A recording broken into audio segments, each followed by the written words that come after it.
should go. You want to go? I think we should go. Why don't we go? Let's go. We never do anything anyway. Let's go. We gotta go see Jerry. You want to go? No, I don't want to go. I've seen the guy a million times on TV. What do I got to run down there for? Are the other three even going to be there? No. What's the big deal?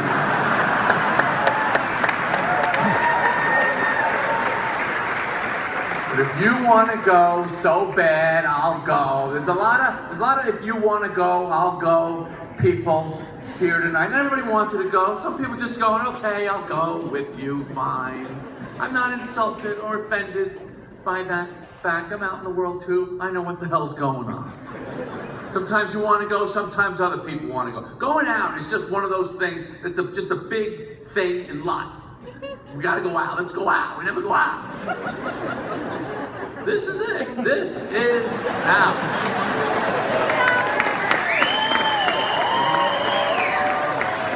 You ever just stare out a window? I wonder what's going on out there. This is what's going on out there. Now, the good thing about going out is you don't have to be out for long. This fucking guy better sit just back long enough to get me. the next feeling, which you're all gonna get. And that feeling is, I gotta be getting back. After all the work you put into getting in here, your next thing is going to be, can't these people move? You're going to be in the aisle. What is the problem? Open these doors. This is why I never go out. Human beings always believe the next place they go is going to be the better one. You're at work, you don't want to be there, you want to be home. Did they say what time we could leave? You get home, I'm not staying home, I've been working all week, I gotta get out. You're at the airport, when are we boarding this plane? The plane lands, can we get off the plane? Nobody wants to be anywhere. Anywhere. All we want to say is gotta go, gotta go. That's what makes America move. That's why we have a strong economy. Europeans don't say gotta go. They say arrivederci or au revoir. They killed half the day already saying those things. Somebody says to me, gotta go. I go, go ahead. What happened to that guy? I don't know, he had to go. I gotta go too. Great, fine, good, done. We go from place to place to fill in the gaps of life. Life has a lot of blank spots, a lot of blank, empty, open space, nothing going on. People say life is too short. I say life is way too long. I don't know how you feel. To me, it feels like it's taken forever to get through this thing. Hasn't the internet proven this? Like us on Facebook, writing Yelp reviews, bidding on eBay, people putting little GoPro cameras on their heads, walking around so they can watch their whole life again later. It was barely worth witnessing the first time. You want to sit through it twice? So that's what this is. This whole event here is this is something we did to fill in a space of life. This is a not necessary, bogus, hyped up, meaningless, special event put together by a lot of people working very hard just to kill some time. And that's why I'm here.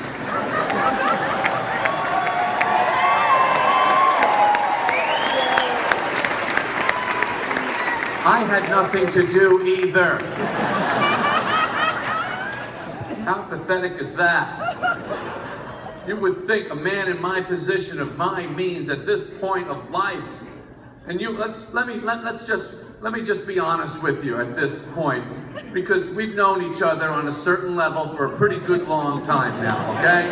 I can tell you the truth. I am in a position, and you know this, I could be anywhere in the world right now doing anything that there is to do. I've got nothing going on. I can't think of anything, I don't want to do anything, I'm not in the mood for anything. I am sitting home just as bored and sick of everything as you are. When I got a call, you want to come back to Atlantic City for the millionth time and do another show at the Borgata? You're goddamn right I do. What time do you want me there?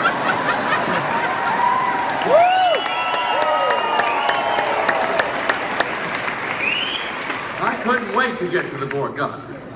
I like it here. People are nice, the food is good, everyone's friendly. I always have a good time, but at this point, let me tell you the truth, I have got to get the hell out of here. So you've got my little celebrity water on stage. Make sure Jerry's got some celebrity water. Make sure you're hydrating, Jerry. How sick of this word? Oh, you hydrate, you need to hydrate, you know, it's so important to hydrate. When you're hydrating, keep hydrating. Make sure you're hydrating. While you're hydrating, continue to hydrate your hydration. Do you know what can happen to you if you don't hydrate? You can get dehydrated. Oh no, wouldn't I get thirsty first? No, there's no time. Well, what do? Try and catch the pieces of your face as they dry up and crack off onto the floor. People step over you, crunch. Well, that guy got dehydrated. Glug, glug, glug, glug, glug, glug, glug, glug, glug, glug. The mission of the beverage industry is to come out with a drink for every micro moment of the human experience. You walk into a mini mart now. Remember when the mini mart used to be a couple glass cases? Now you walk in there, it's like this 3D IMAX screen of drink choices. What are you getting? Shut up, I don't know. Trying to figure out where I'm at right now. Who I am, what to drink to become who I want to be. There's a new category of drinks I was reading about, alcoholic coffee drinks. How rare is that set of circumstances where you need to be whatever the opposite of tired and sober is? Oh, I'm getting trashed and alert tonight.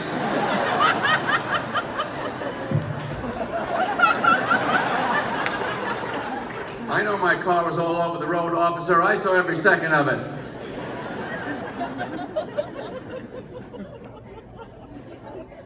Five-hour energy drink. You ever see that little bottle by the cash register? 5 hours!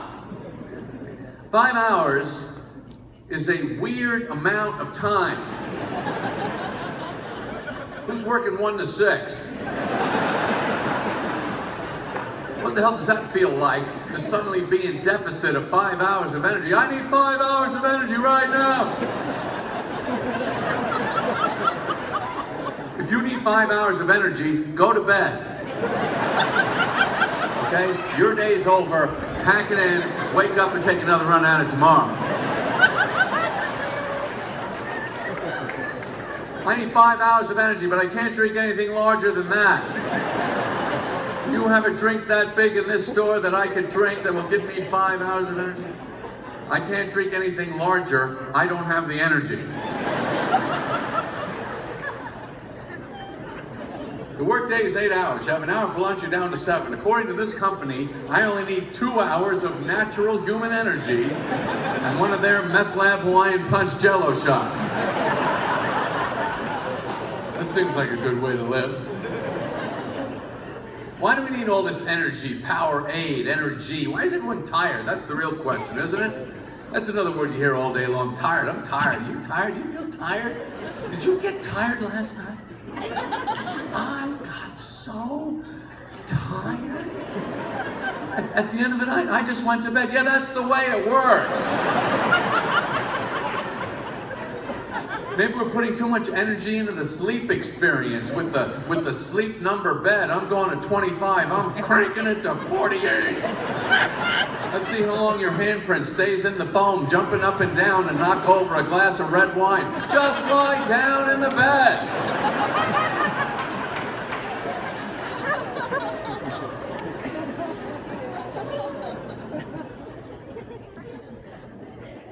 I like prescription medicine ads. I would like to work on them. It seems fun to make up these words.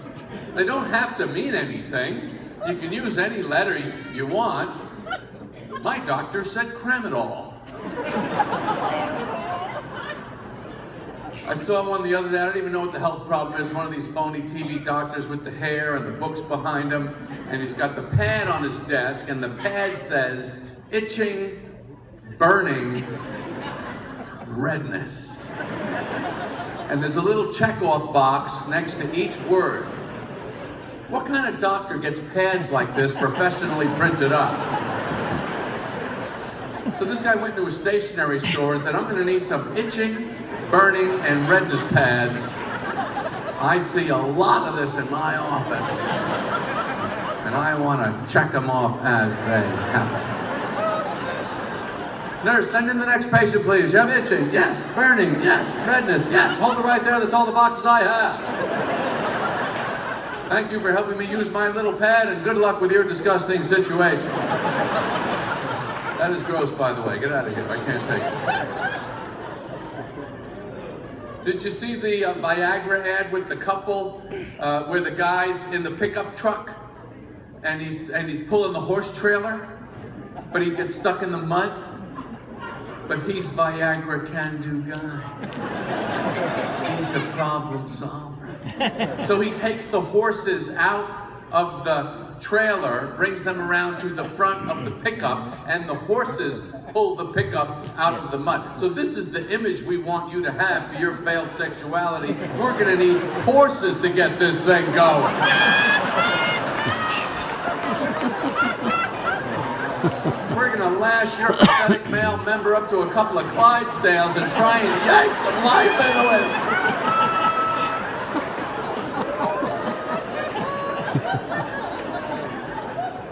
Well, the Cialis is the one with the couple in the 2 tubs, right? Okay, fine, you're having a little trouble with the sexual chemistry. Get in one goddamn hot tub, kids. It's not that complicated. Who sits in 2 different tubs trying to get something going? Who even has 2 tubs, by the way, unconnected to any plumbing of any kind?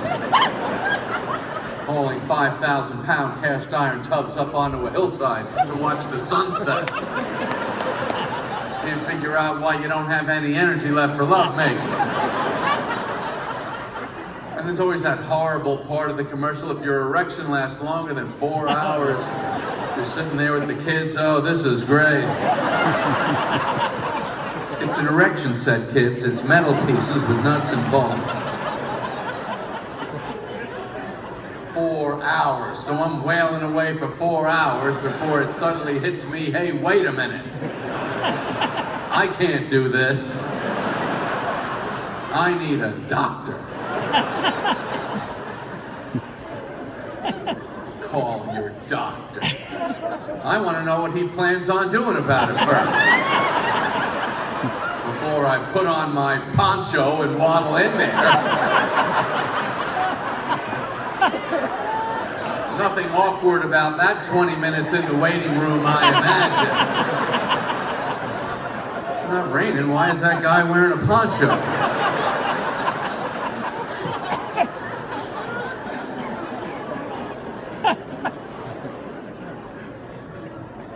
Food is good here at the Borgata. I had lunch here. I had the Tuscan salad surprise or something.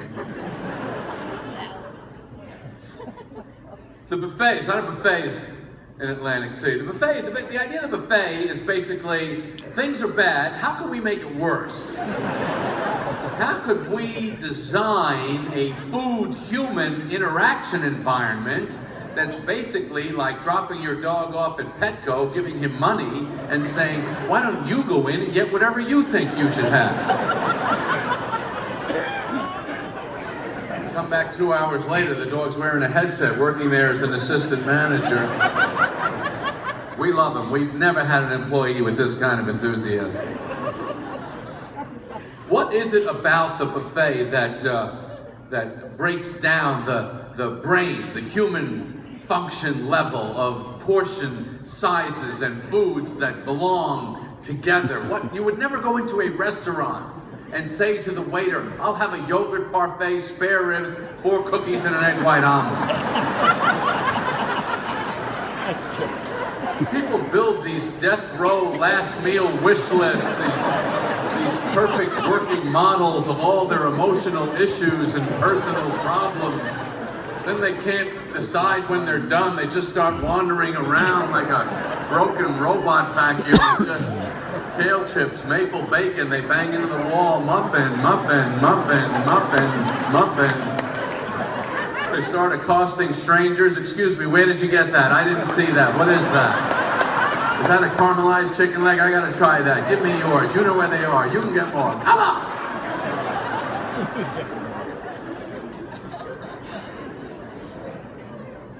The opposite of the buffet is the Swanson Hungry Man TV dinner.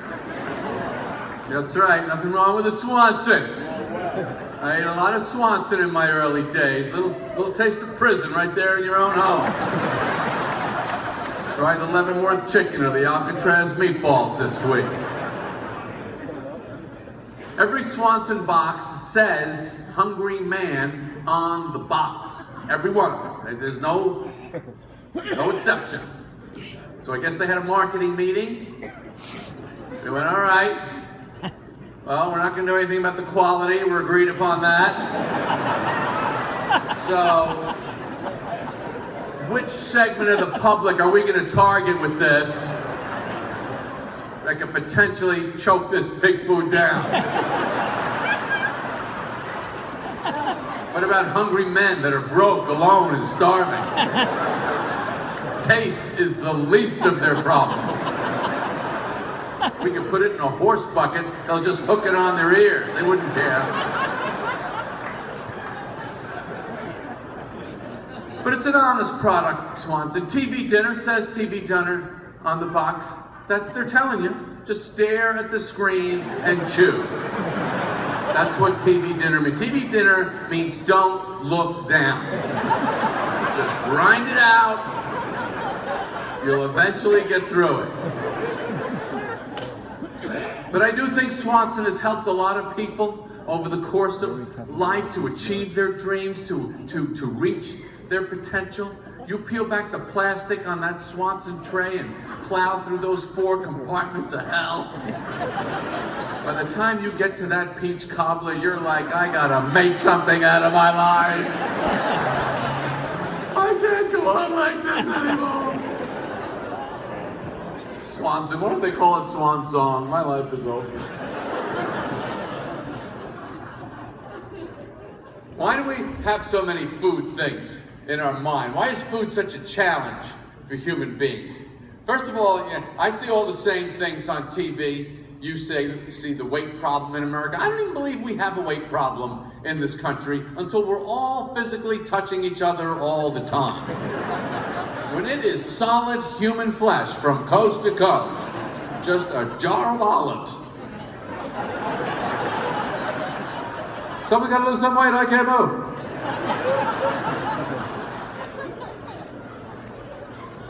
They always start these programs with that camera shot of regular people walking on the sidewalk. They don't even know they're on the show.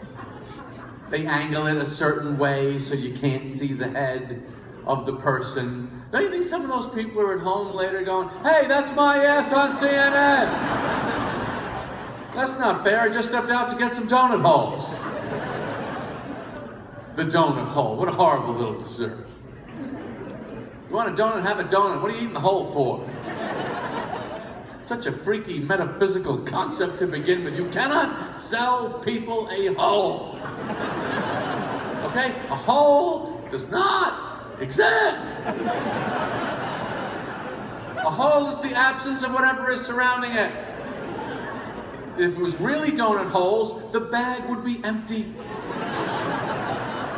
And donuts wouldn't have holes because you took them.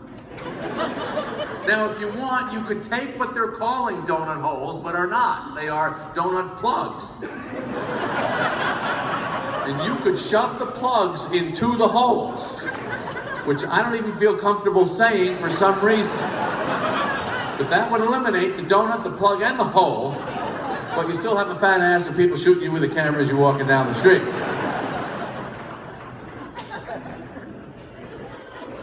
Food tries harder than anything else. Everything else in life just kind of hangs out. We just live, okay? Human beings just live. Food never stops selling, pushing, hustling, promoting, right? Hot dogs are always rolling, chocolates dripping, cheese stretching. Why can I smell French fries through a foot-thick concrete wall? They're trying to get your attention. Desserts are always on pedestals or rotating behind glass like a peep show prostitute. Oh, Jerry, maybe food doesn't realize it has this effect. Yeah, maybe women wear a push-up bra for proper alignment of the thoracic vertebrae. Healthy living. Food and sex are the two things that occupy 99% of the human brain. The other 1% of your brain accomplishes everything you achieve in life, which hopefully leads to nicer restaurants where sexier people are eating better food.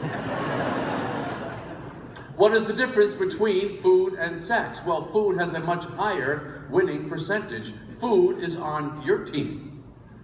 Food has no issues with you. There's never a potato chip bag that doesn't feel like opening. I never had a cupcake say, "Put me down, you're disgusting." You've got cream and sprinkles all over your face. Give me back my little folded white paper panties. I'm going home.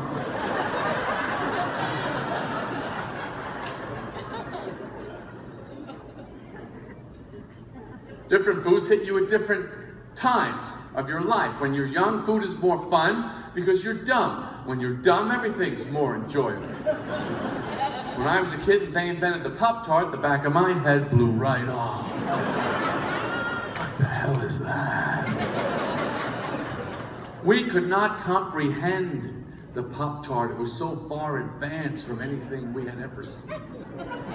The Pop-Tart in the supermarket when we were kids, it was like an alien spaceship coming down. We were just chimps in the dirt playing with sticks, just grunting, pointing, pop-top, pop-top, pop-top.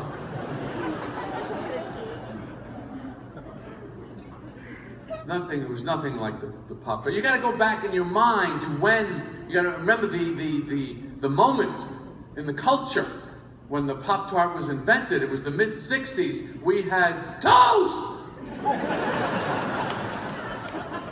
We had orange juice frozen years in advance. You had to hack away at it with a knife. It's like you had to murder it to get a couple of drops of liquidity out. We had shredded wheat. It was like wrapping your lips around a wood chipper. You'd have breakfast. You had to take 2 days off for the scars to heal so you could speak again. My mother would make cream a week. She didn't seem to understand the recipe. You need a certain amount of water in here. It's too thick! Couldn't even move my little kid's spoon in the bowl. I felt like I was rowing in the hull of a Greek slave ship.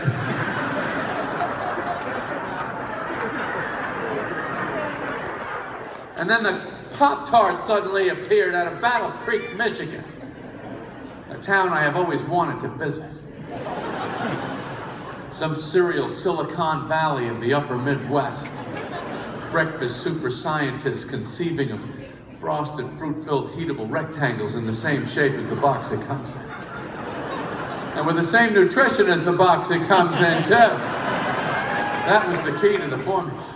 I don't know how long it took them to invent the Pop-Tart, but when they were done, they must have come out of that lab like Moses with the 2 tablets of the 10 Commandments.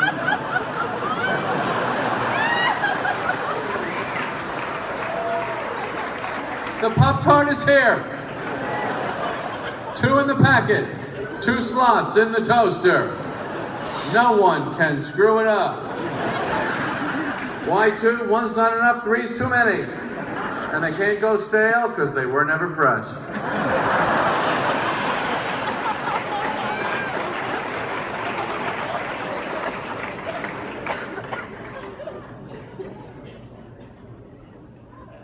What else is annoying in the world besides everything?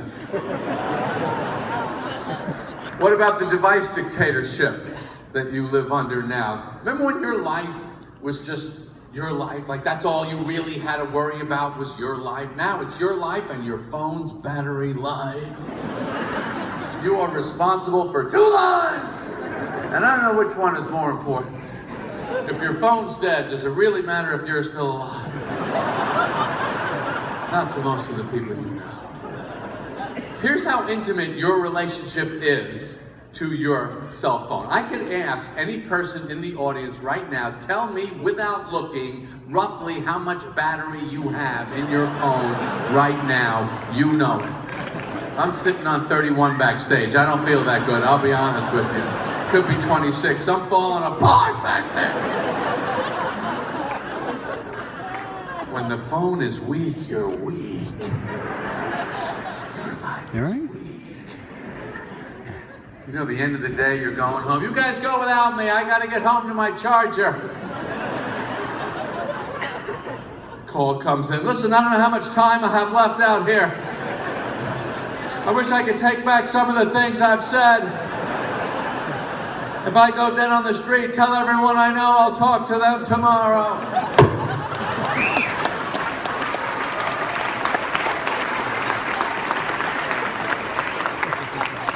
The devices keep getting smarter. Why don't we? Why are people on voicemail still telling me to wait for the beep? It's the 21st goddamn century. I think we're all up to speed on the beep. The Maasai tribesmen of the African plain know about the beep. They don't leave a message till they hear mamale, mamale, mamale, beep. Why are people still telling me to leave my name and number on voicemail? Are these necessary instructions for anyone? Is anyone getting messages like, this is a woman, goodbye?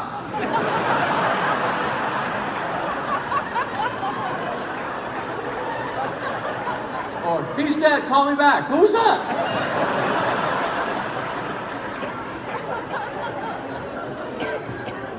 Why is there so much hostility, paranoia, and suspicion in phone culture? Caller ID, star 69, caller ID, blah. Who's trying to get to me without me knowing that it's them? I should be calling them without them knowing that it's me. How'd we get like that? Years ago, the phone would ring, somebody in your house would go, I'll get it. You haven't heard that in a long time. Now the phone rings, nobody move!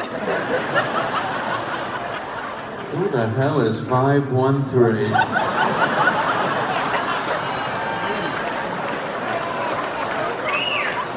Better not be who I think it is. Where did it all start? Star 69, that was the first phone feature that came out. They didn't quite understand why they had developed that. Somebody calls, hanging up, you Star 69, you get this good. Get who? For what? What did they do? Nice try, creep. Oh, I know all about your little call. And 69, that's the number they picked for this thing, by the way? Can someone explain to me how that slipped through an entire organization? So there's not one person working at the phone company that went to junior high school? Is that what that means? If you yourself was working at the phone company at that time and you heard this is what we're rolling out to the public, wouldn't you have walked into that meeting room? 69? Are you guys kidding me? What are you doing in here? We are the phone company. We can pick any number. 68! I can't wait to hear what you got for three-way calling.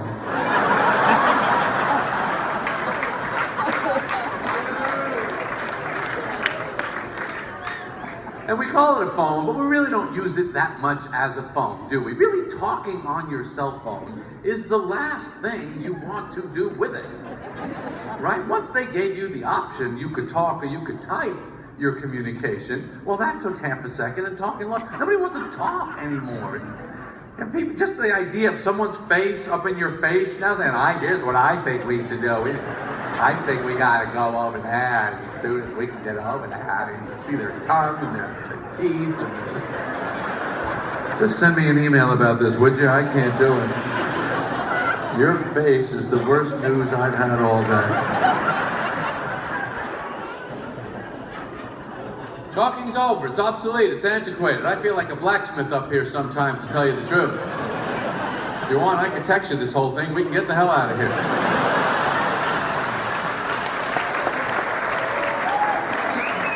Same information. That's what we want to do. We want to text. We want to email. We want people to know I could have called you and chose not to.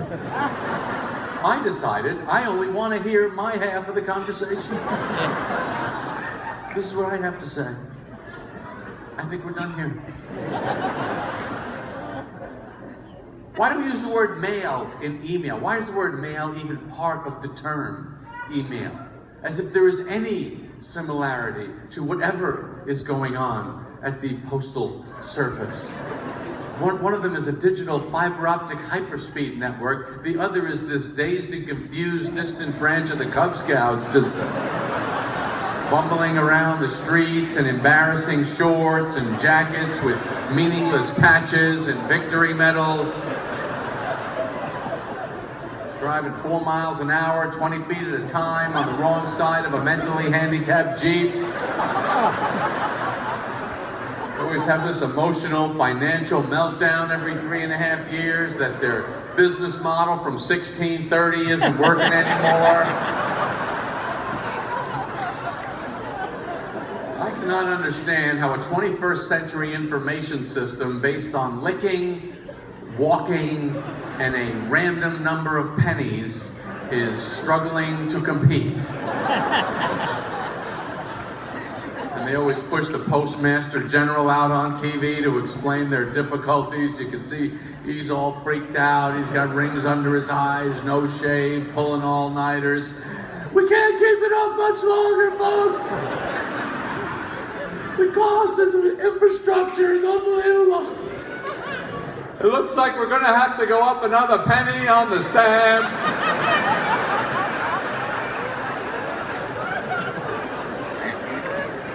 We're trying to get some breathing room to make it to the end of the month. We were all sitting home. Dude, relax. We don't even know how much a stamp is anyway. 48, 51, 53, make it $1. You're gonna get there. If you end up with some money left over, buy yourself some pants and a real car.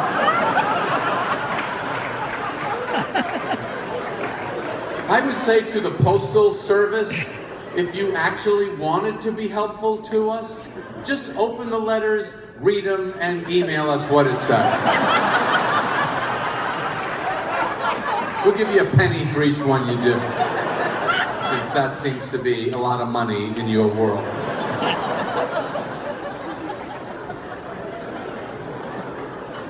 But we are all human. We are people who do not like to be too far from each other, even though we really can't stand each other at the same time. This is the interesting dilemma of human society. You look out the window of any plane, you can see there's a lot of room. New Jersey, tons of room. We're all crammed in Atlantic City. Back then, let's go to a show, shoulder to shoulder, fighting over the armrest.